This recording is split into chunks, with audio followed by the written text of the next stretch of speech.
Hello and welcome to the Fearfully and Wonderfully Made podcast. My name is Jen, and I'm from Out of the Darkness Ministry. This podcast is dedicated to women's Bible study. So thank you, and I really hope that this edifies you in some way.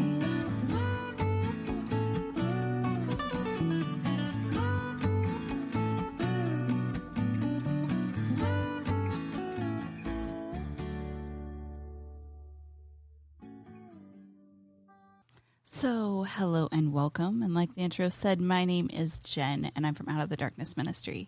So, the last episode I did was Proverbs 31, part 1.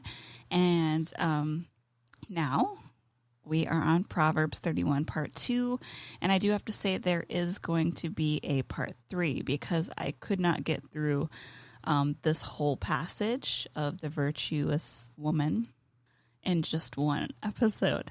So I'm going to be going over verses 10 through 19 in this passage. And then I'm hoping to get all of the rest in part 3.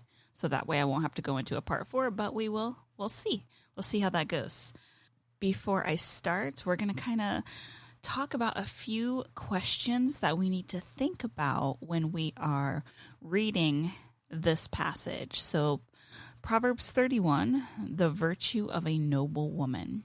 So as we read this, we need to reflect on a few questions, and those questions would be, do we know such a woman? Are we a Proverbs 31 woman? And do we have to check every box to be a Proverbs 31 woman? Or are these attributes for different seasons in life? So I am not going to answer these questions, but they should be things that you should be thinking about, and I'm going to be thinking about them as I go through this passage.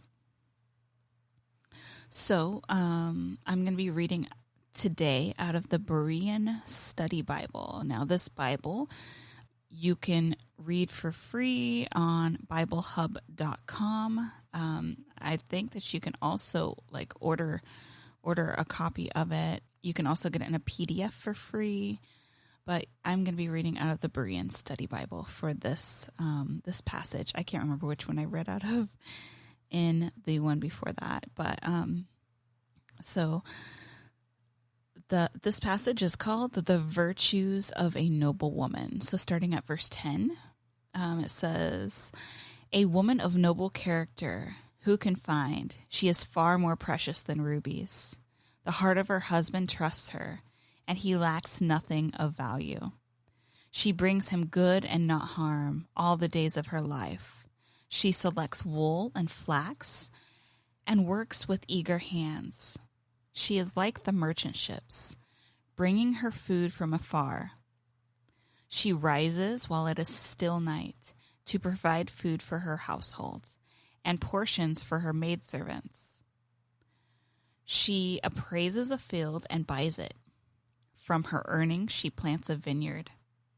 She girds herself with strength and shows that her arms are strong. She sees that her gain is good and her lamp is not extinguished at night. She stretches out her hands to the distaff and grasps the spindle with her fingers." So that is verses 10 through 19. And then now we're just going to break each verse down.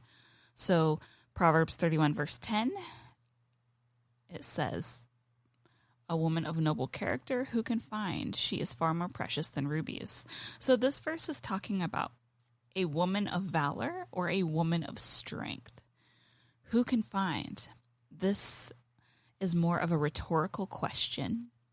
The question isn't who can find a woman of valor, but the fact that they are rare and worth more than precious rubies. This could also imply a man with such a wife has a treasure. The heart of her husband trusts her, and he lacks nothing of value. So her husband has no need to worry. He trusts her completely, and he knows she is of noble character. He also lacks nothing of value, which could go back to the first verse, which states, she is worth more than precious rubies. She brings him good and not harm all the days of her life. So she is an asset to him that looks after his well-being, not doing things that would harm him. And she does this all the days of her life. This reminds me of the modern wedding vows, where each, the husband-to-be and the wife-to-be, vow to stand by their mate in sickness and in health as long as they both shall live. She selects wool and flax and works with eager hands. So she selects or seeks with care wool and flax, which are usually the material that were used to make clothing. So that material was used to make clothing. And she also works to fashion the clothing eagerly, so in delight, with her hands.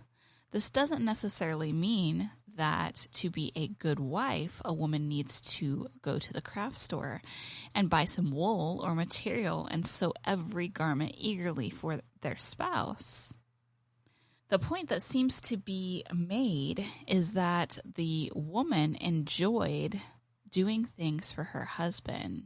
So having that serving, being, that servant and delighting in it. So not necessarily making the clothes and doing all these things, but just delighting in serving, kind of like how we need to be as the bride of Christ.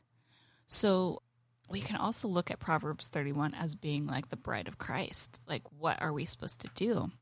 We're supposed to be serving and, to delight in that. So those are kind of things to reflect on as well. So the next verse says, she is like the merchant ships bringing her food from afar. She is like the merchant ships. The merchant ships have multiple purposes. They travel and they are used in trade. They are also resourceful. It also goes more into what makes her like the merchant ships, bringing her food from afar. This could mean that she traded different things to get the food from afar. This seems like it goes into the resourcefulness and could also mean that she is clever. Okay, so the next one is she rises while it is still night to provide food for her household and portions for her maidservants. So she is not lazy. She rises while it is still night to provide food for her household and portions for her maidservants. So this shows her willingness to work and the compassion to serve even her maidservants. This shows self-sacrifice and her willingness to work hard. The word food in Hebrew could be prey, which means she could be a hunter or could even suggest that she has traits of a lioness. She appraises a field and buys it, and from her earnings, she plants a vineyard. So she appraises to have a thought or even consider the purpose. So she examines. She, thinks about this field and considers what she can use it for. And then she buys it and does this from her earnings. She plants a vineyard. So you can see from the investment that will produce her own fruit, which could also show that she is an entrepreneur. This is also another example of, the hard worker that she is, because she not only bought this field, but she planted a vineyard, planting and tending to the vineyard. So those things are, hard work. Like when you can think about a garden, and you think about all the work that goes into the garden. First, you have to till it. You have to take the weeds out. You have to plant, and then you have to continue to water. You continue to pluck the weeds up.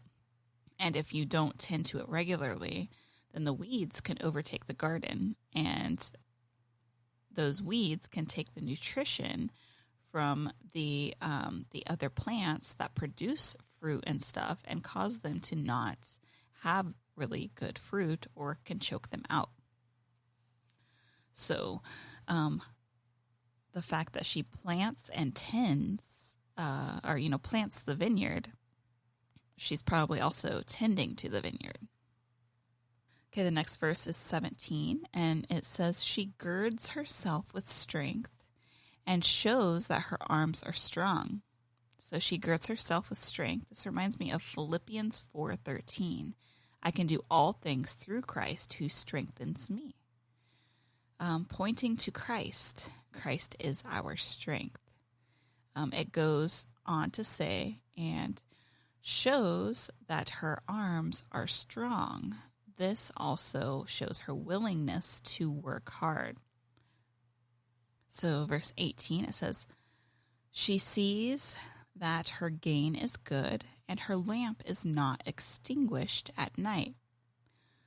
So this shows that her business adventures and her hard work is paying off. Not only is she reaping the harvest of her investments, but her lamp is not extinguished at night, which means she is working well into the nights, probably because of the encouragement of her work, her hard work, to reap even more. It could also mean that she isn't running out of oil in her lamp. This reminds me of the parable of the 10 virgins with their oil and lamps. And this is located in Matthew 25, verses 1 through 13. And this is out of the ESV, and it says, then the kingdom of heaven will be like 10 virgins who took their lamps and went to meet the bridegroom. 5 of them were foolish, and 5 of them were wise. For when the foolish took their lamps, they took no oil with them, but the wise took flasks of oil with their lamps. As the bridegroom was delayed, all became drowsy and slept. But at midnight there was a cry, here is the bridegroom. Come out and meet him. Then those virgins rose and trimmed their lamps. Give us some of your oil, for our lamps are going out. But the wise answered, saying, since there will not be enough oil for us and you, go rather to the dealers and buy for yourself. And while they were going to buy, the bridegroom came, and those who were ready went with him to the marriage feast, and the door was shut. Afterwards the other virgins came also, saying, Lord, Lord, open to us. But he answered, truly I say to you, I do not know you. Watch therefore, for you know neither the day nor hour. So, this is obviously talking about the second coming of Christ, but the fact that it's also it's talking about oil and lamps and the bridegroom and these things, it just automatically triggered my memory and made me think of these things when I was reading Proverbs 31 verse 18. Okay, so now going on to Proverbs 31 verse 19, it says, she stretches out her hand to the distaff and grasps the spindle with her fingers. So the distaff, and I'm probably butchering the pronunciation of that, but the distaff and the spindle shows that she is still spinning the fabric to make clothing, even though her business is profitable. She does not neglect the needs of others. This could also show her compassion once again by the caring for others' needs. So, as we continue to just look at these verses, I'm going to read them all again, and then we can kind of ponder those questions that I raised in the beginning. So, a wife of noble character who can find? She is far more precious than rubies. The heart of her husband trusts her, and he lacks nothing of value. She brings him good and not harm all the days of her life. She selects wool and flax and works with eager hands. She is like the merchant ships bringing her food from afar. She rises while it is still night to provide food for her household and portions for her maidservants. She appraises a field and buys it. From her earnings she plants a vineyard. She girds herself with strength and shows that her arms are strong. She sees that her gain is good, and her lamp is not extinguished at night. She stretches out her hands to the distaff and grasps the spindle with her fingers.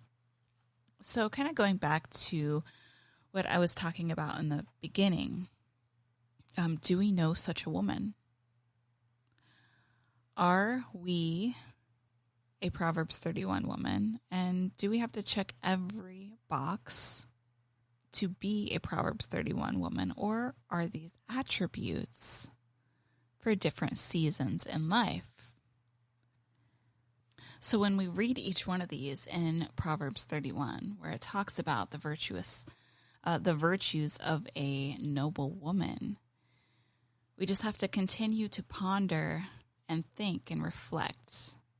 Because part of me sees how this could resemble the bride of Christ, the church. Or is this a woman? Because the bride of Christ, the church, is supposed to reflect these things as well. There's a lot of, especially when it talks about the field, she appraises a field and buys it for her earnings, and she plants a vineyard. So that kind of reminds me of one of the parables that Jesus spoke of about the fields that had the treasure in it.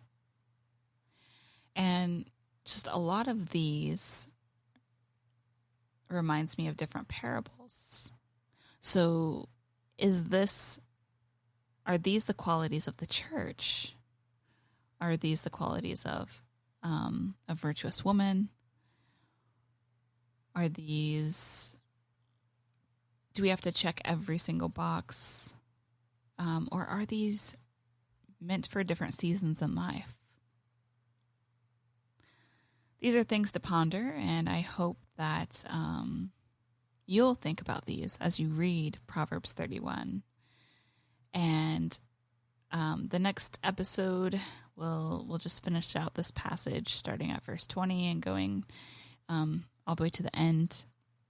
So thanks for listening to this, and